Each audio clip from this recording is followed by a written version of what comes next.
اصطفى أما بعد فأعوذ بالله من الشيطان الرجيم بسم الله الرحمن الرحيم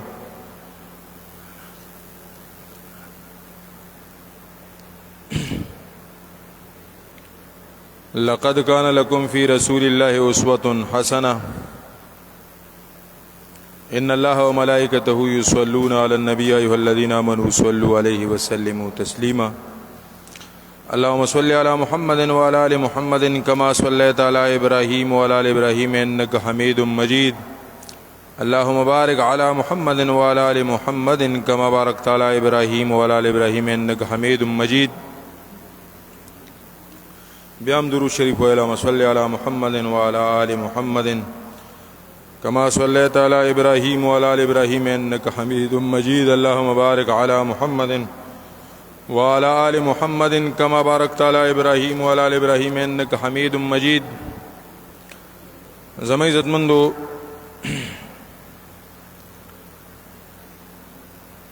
د سیرت النبی صلی الله علیه و آله وسلم مبارک موضوع باندې بیانات سلسله کې د مکه مکرمه د فتح بیان کې د تقریبا مخ کی جمعو کې پدې زبان دی بیان مودرول چې آقا نامدار صلی الله علیه و آله وسلم مبارک د ماسپخین د مانځن رستو یوزل بیا تاسو ته ویلو چې بعض نوجوانان روغخته هغه باندې اذانونو فرمایله بیا حضرت ابو زرار رضی الله تعالی عنہ مؤذن مقرر کو او تقریبا هغه په خاندان کې دا سلسله جاری ده آقا دو جهان صلی الله علیه و آله وسلم مبارک د کعبه شریف په دروازه کې بیا د کعبه شریف مبارک دروازه سره اودري دو بیا چې کوم نه یو خطبه فرمایله او هغه خطبه کې آقا نامدار صلی الله علیه و آله وسلم مبارک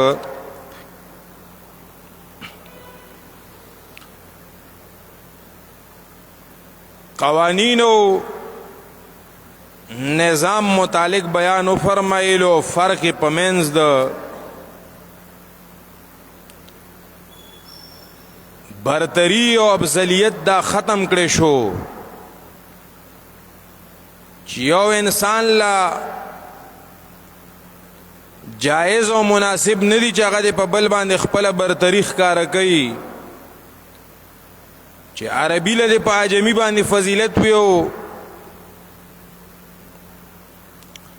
یا تور له په سپین له په تور باندې فضیلت وی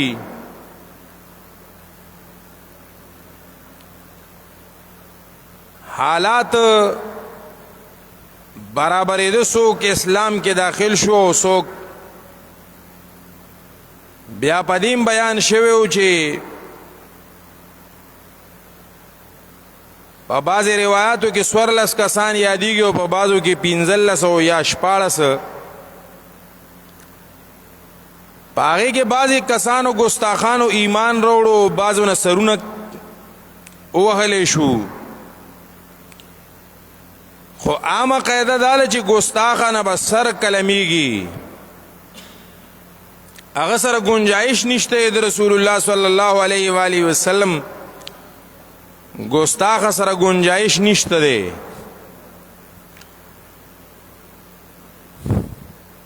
دغه وخت کې د طائف او نور مختلف چې څومره بنو سعد وغیرہ چې څومره قبایل دی مشوره وکړه چې مکه مکرمه خو رسول الله صلی الله علیه و آله وسلم مبارک فتح کا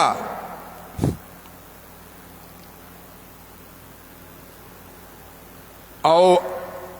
مبادا رسول الله صلی الله علیه و آله وسلم مبارک زمون په دې قبایل او طائف او بنو سعد و غیره جو څومره قبایل لی په دې باندې حمله ونکي نو دا مشران کشران را جمع شو او په دې باندې مشوره وشو چې څه کول پکار دي نو مشوره دا راغی چې اغي په مونږ باندې حمله کوي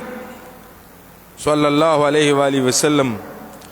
نو خبره ده چې مونږ په مکه مکرمه باندې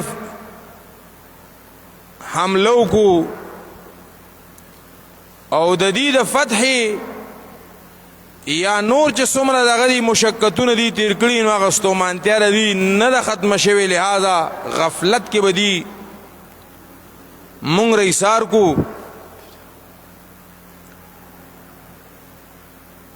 او نعوذ بالله د دی ته شکست شي او مونږ به غالب شو او د صحابه کرام رضی الله تعالی عنهم به قتل عام شي نو مختلف قامونه قبیلی دا را جمع شو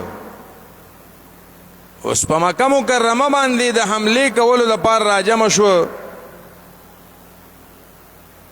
نو بعض مشران هم پکې وو خو یو مشر وغه سم ګرځیدي هم نشو هغه ورته المازان سره بوزي نو نوجوانانو کې چې کوم مشر هغه ورته دی بوډا ته څه ضرورت دی نو خلک ورته وی دی بدل څه مشوره درکې دی ټول عمر جنگونو کې لوبېدلې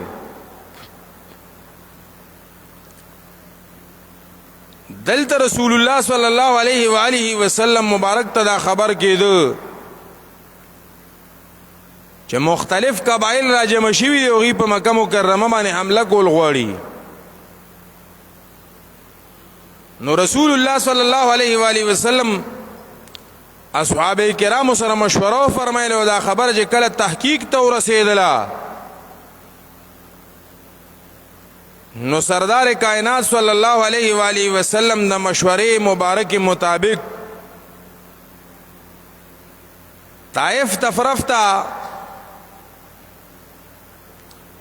خپل قافلې چې کمنو روانه کی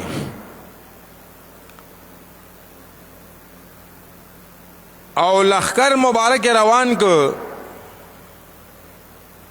اغي تمل ته پته لګیدل چې رسول الله صلی الله علیه وسلم مبارک سره د خپل لخر مبارک را روان دي نامشر ورته ویل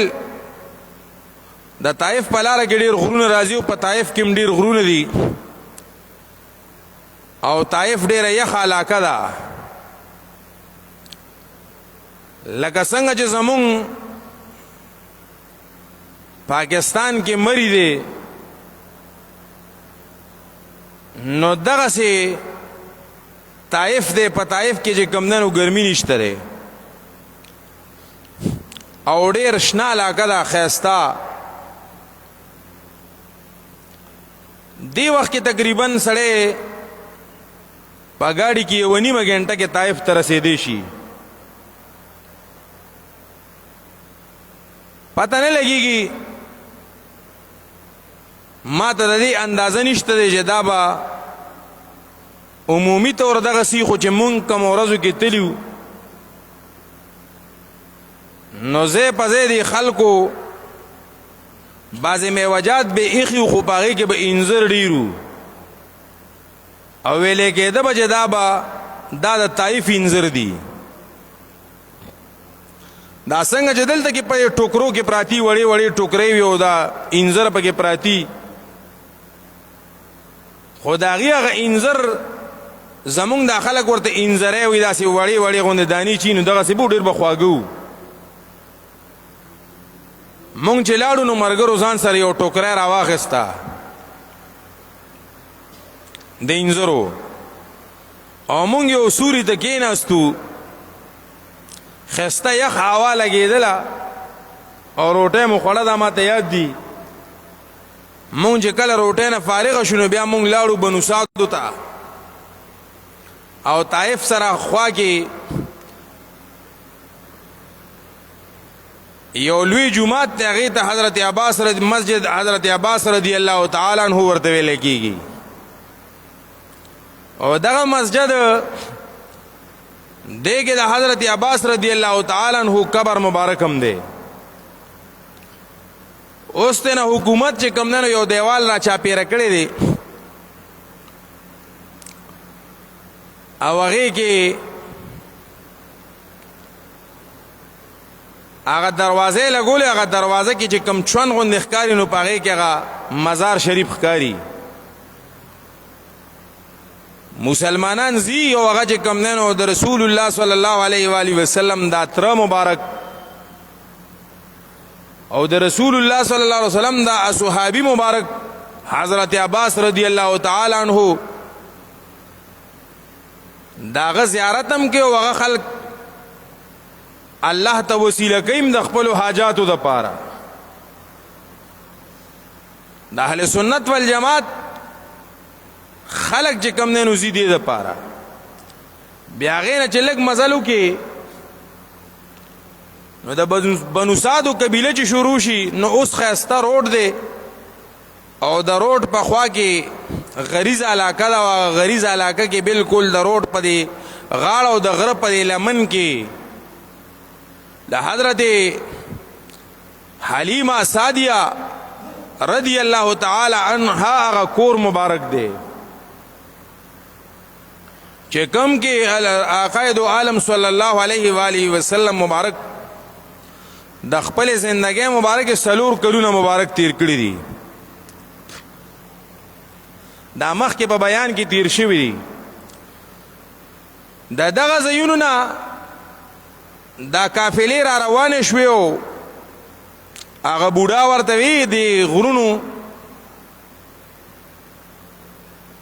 دا افریدي خلک دې ته تړې وی تړې او د دیر والا خلک هم ورته تړه وی. د غره دا واړه واړه غونډې چې کمی وي د غونډو کې ورته کېني نو په دې غونډو کې د دې دا لښکرې کېناستې د طایف د خلکو نو دی برناستو د رسول الله صلی الله علیه و آله وسلم دا لښکر مبارک د لاندې نه برخته نو د برنه خو غزار خږي خو هغه یکدم چې کم نه په غشو باندې حمله شروع کو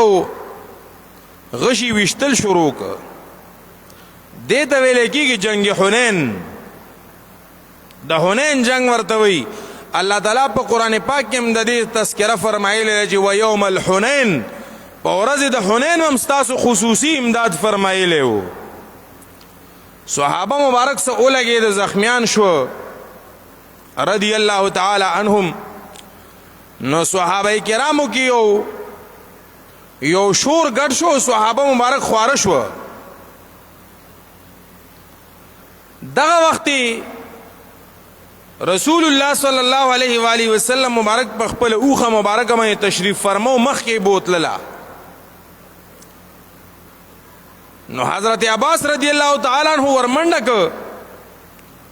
او د رسول الله صلی الله علیه وسلم اوخه مبارک اونې واوي او بلګيږي تاسو به زخمی شئ تاسو ته تکلیف ورسیږي تاسو به شهید شئ صلی الله علیه و آله وسلم. آقا نامدار صلی الله علیه و آله وسلم مبارک د اوخي مبارک نه ټوپ کو او غر طرف ته منډه او فرمایله او به او فرمایا یا الانصار اے انصارو یا اهل الشجره یا اهل بیت الرضوان اے در رضوان والو بیعت والو. صحابه مبارک را جمع شو خصوصا انصار مبارک را جمع شو حمله په یو واره باندې وکا او خلکو ته ډېر سخت شکست ورکو کافرو ته او غین ډېر زیات خلک کې دوبند کې راوستو بندیان کو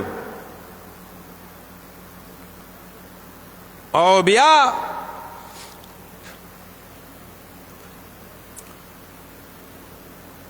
پسرګونو ګړي چيله او خان او غواګان او داسې زونه غنیمت شو. خلق څه قتل شو، څه تختید، څه زخمیان شو، څه بندیان شو. رسول الله صلی الله علیه و آله وسلم مبارک د غنیمت تقسیم من فرمایلو او قائد عالم صلی الله علیه و آله وسلم مبارک مریان او غلامانم تقسیم نه فرمایل، بلکې یو مقام دی هغه ته جعرانه وی. زمون خلق ورته څوک ورته جعرانه وی، څوک ورته جوړانه وی. د دې خپل نوم اصل کې جعرانه دی. جعرانه ته تشریف مبارک وروړو. یولس دولس ورځې آقا نامدار صلی الله علیه و آله وسلم د دې خبره انتظار فرمایلو چې شاید دا خلق مغلوب خوشو مونږ له الله تعالی غلبه او فتح راکا، خو شاید چې دا خلق ایمان وروړي او دی راشي او تسلیم خمشي. خو دی 12 ورځې پورې رانل. پدې دوران کې آقا دو جهان صلی الله علیه و آله وسلم مبارک د حضرت ابوبکر صدیق رضی الله تعالی عنہ، حضرت عمر فاروق رضی الله تعالی عنہ، بعض صحابه رضی الله تعالی عنهم سے خبر او فرمایلو. دالته یو کویو هغه نه او داسو فرمایلو به چې کوم نه دغه زینا الته یو جمعات ته اوسه التنه د احرام مبارک اوتړ او سردار کائنات صلی الله علیه وسلم مبارک صحابه رضی الله تعالی عنهم تفو فرمایل چې خیال ساتي خو پخپلا د جعرانی نه چې کوم نه عمره فرمایلا.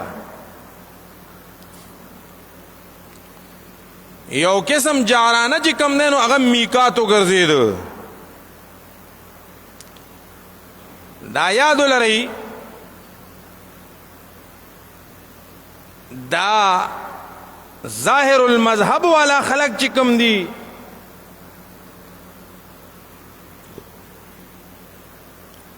یعنی معنا دار چې دا نور کم مذهبونو والا خلق دي، زما مراد احناف یا شوافی یا حنابلہ یا موالک نه دي. یعنی معنا دار چې ظاهر طرف تډیر راجی وی لکه غیر مقلد. اغید جعرانی عمره چې کم نه ډیر افضل غنی، خو مسجد عائشہ صدیقہ رضی اللہ تعالی عنہا نہ عمره کول اغي نه منی. حالانکه د اهل سنت والجماعت د سلور ائمه په مذهب باندې د مسجد عائشہ صدیقہ رضی اللہ تعالی عنہا نه عمره کول دام ډیر افضل دی. او افضلیت په څه باندې وای؟ افضلیت چې کوم نه نو د دې په دې وجه باندې وای چې په دې کې حدیث مبارک دی قولی. دا احادیث مبارک په درې قسم دي. یو ته حدیث قولی وای او یو ته حدیث مبارک فعلی وای او یو ته حدیث مبارک چې کوم نه نو تقریری وای. بیا د احادیث مبارکو دا نور اقسام چې دا متواتر دی او دا خبر مشهور دی او دا خبر واحد دی او دا فلان دی دا فلان دی او دا حدیث معنعن دی او دا فلان کې دی. هغه مونږ طالبانو ته وایو، خو دا مشهور خبره ده چې حدیث قولی فعلی او تقریری. حدیث قولی دی ته وی چې رسول الله صلی الله علیه و آله وسلم مبارک د یو کار کولو حکم فرمایلی یا منع فرمایلی.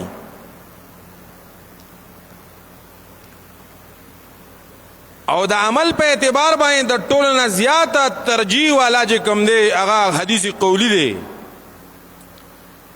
که په مقابل د فعل کې او په مقابل د قول کې تضاد راغو مقابله راغه نو واجب العمل به حدیث قولی وی ولې په دې باندې حکم دی خدا فعل چې کوم دی نو دا د پځې باندې چې کوم نه قول ته ولې ترجیح ورکړل کېږي دی کې امر دی قول کې او په فعل کې بعضی وخت خصوصیت وي لکه مونږ بعضی خلکو ته وایو وای چې رسول الله صلی الله علیه وسلم دا بعضی خلک وایي آدم د فعل له څه خبره دلیل ورسره ني چې ته ورته وې تا ته وایي ته د سنتو نه رستو دعا چې کینو تا سره څه دلیل دی نو دیو درته وایي چې ته دلیل وخایا او دا یاد لري زمون د اصول فقه مسله ده یعنی معنا اصول فقه د حدیث مبارکون راوتلي اصول دي علمی باز تلالم طالبان ناس دي لږ غوندې به وچېړم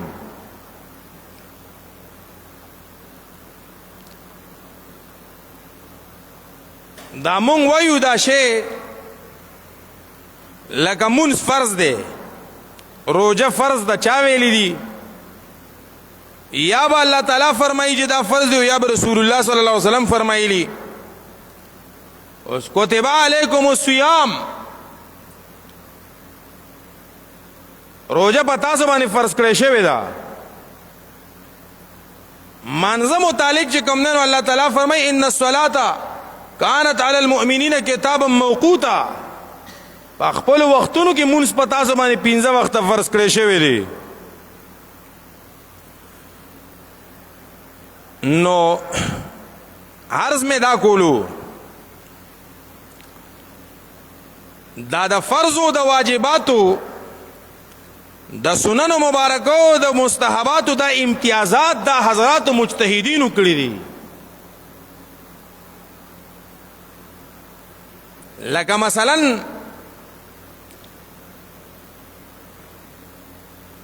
من وایو په مانځ کې 14 فرض دي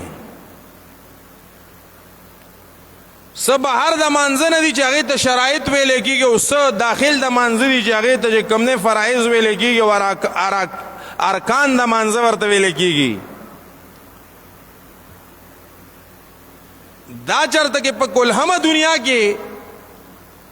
څوک په حدیث مبارکو کې ثابتول شي یا په صحابه په اقوالو کې ثابتول شي نشي ثابتول نو تب وی چې دا نشي ثابتول نو بیا څنګه ورته فرض وي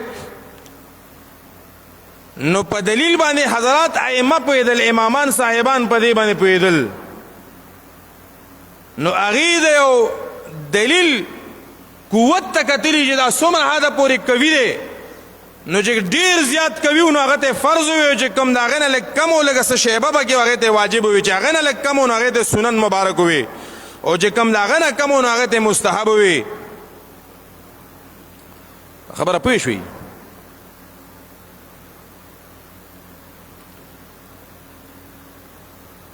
زه بیا وخت په وخت ان شاء الله د دې تفصیل کوم خو عرض مې دا کولو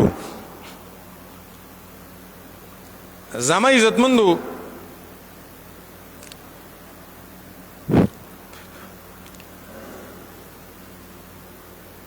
چې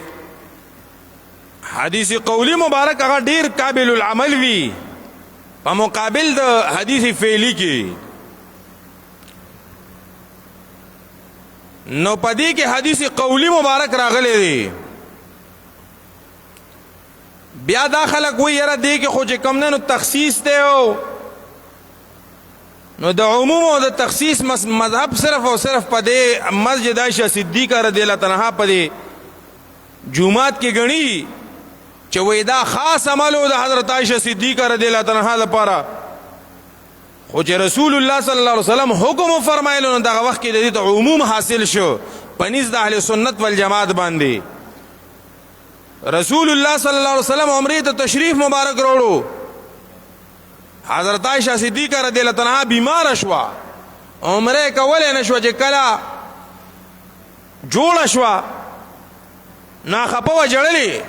نو عقائد عالم صلی الله علیه وسلم حضرت عبدالرحمن رضی الله تعالی عنہ ته فرمایلی وی عبدالرحمن خور دی بوزا او د دغه ځای نه چې کوم دی نو د عمرې نیت وکړي.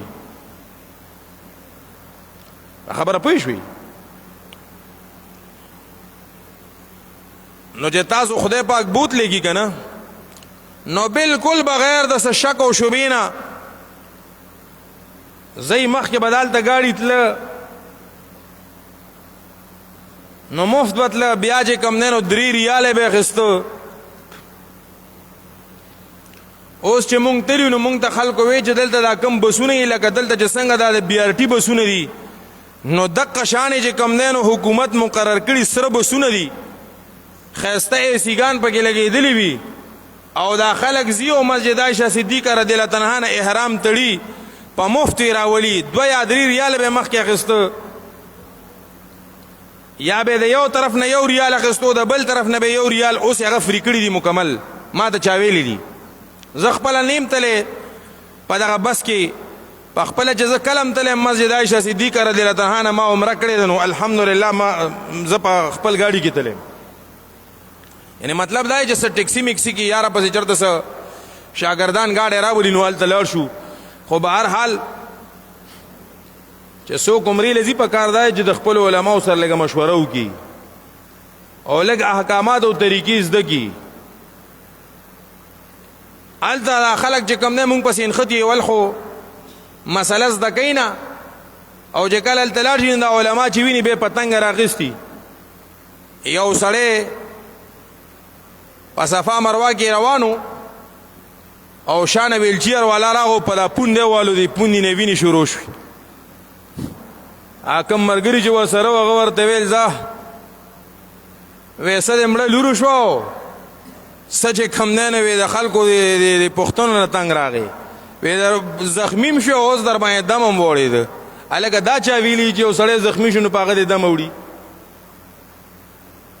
دا هم څه عقل دی؟ ما ورته ویل دا درته چا ویلي دي؟ نو عرض مې دا کولو مخکې نه پوښتنه کوي ښه چې کم کم ځای نه به عمره کوو څه به کوو. یو راغلی و هلته نو هغه چې کم دی وی یاره دا صفا مروه دا سعی خو ډېر ګران کار دی مال څنګه نو واقعتاً ګران خو دی ډېر لوی لین دی که نه دا خو د صفا نه چې مروه ته راشي نو یو چکر دی پوره شي چې بیا د مروه نه صفا ته واپس راشي نو بیا دویم چکر شي. د نر بچي دا کامل به یو ګڼلو صفا نه به مروه ته راغو مروه نه به چې صفا ته راغو نو بیا به یو چکر شه نو دی 14 چکره تو شوی. نو ما ته وی په ما خو دم نه دی وړی دی نو ما ورته ویل په دې خو دم نه وړي. نو یو بل طالب و نو هغه ما ته ویل ولې دا 14 چکره کوم ځای کې دي وی دم خو پې وړېدلی ما ویلې الله تعالی نه دي فرمایي فمن تطوع خیرا فهو خیر له خدای نه دي فرمایلي. خبره پوه شوې؟ او د اضافي او یو سیز په ځان باندې وکړو د ناپوهتیا د وجې نه اوس چې کم دی نو څه غریب ستړی شو ته پې اوس ګډه ملال کا چې بیړي چپه کړي. زه نن سبا خو په 1000-1200 ریال تا ته ګډ میلاویږي. بهرحال انشاءالله بیا به په دې موضوع خبرې کوو که خیري د جنگ حنین دا واقعه به بیا بیانو. خو وختي چا مسلې پوښتنه وکوي په دې غټو موبایلونو کې بعضې خلکو ځان ته قرآن مجید څه شی ډاونلوډ کړي یعنی معنا ځان ته په قرآن مجید په دې موبایل کې اچولي نو د دې نه تلاوت کول څنګه دي نو بالکل جایز دي بغیر د څه شک او شبهې نه او بغیر د څه مکروهوالي نه. مکروه تحریمي یا تنزیهي دا شیزونه نه دي. دا قرآن مجید آیات مبارک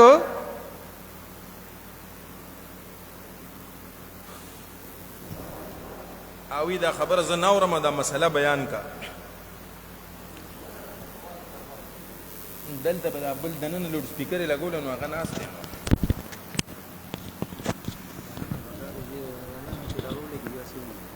دا ټیټ که که نه وزیږي. قرآن مجید باسه که نه یار دغه لاندې نښتې دی ټیټ هم که ویم باسه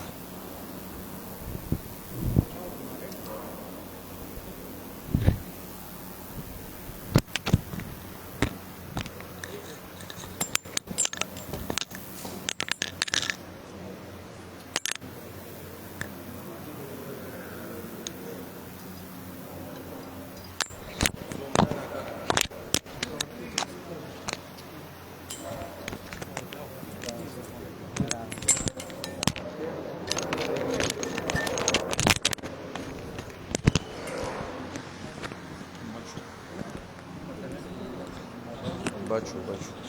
ونه لګي دا قرآن مجید په دې موبایل کې اچول او غینه تلاوت کول دا بغیر د شک او شوبین او بغیر د مکروه والی نه جایز دي. که بیا څوک دا اعتراض کوي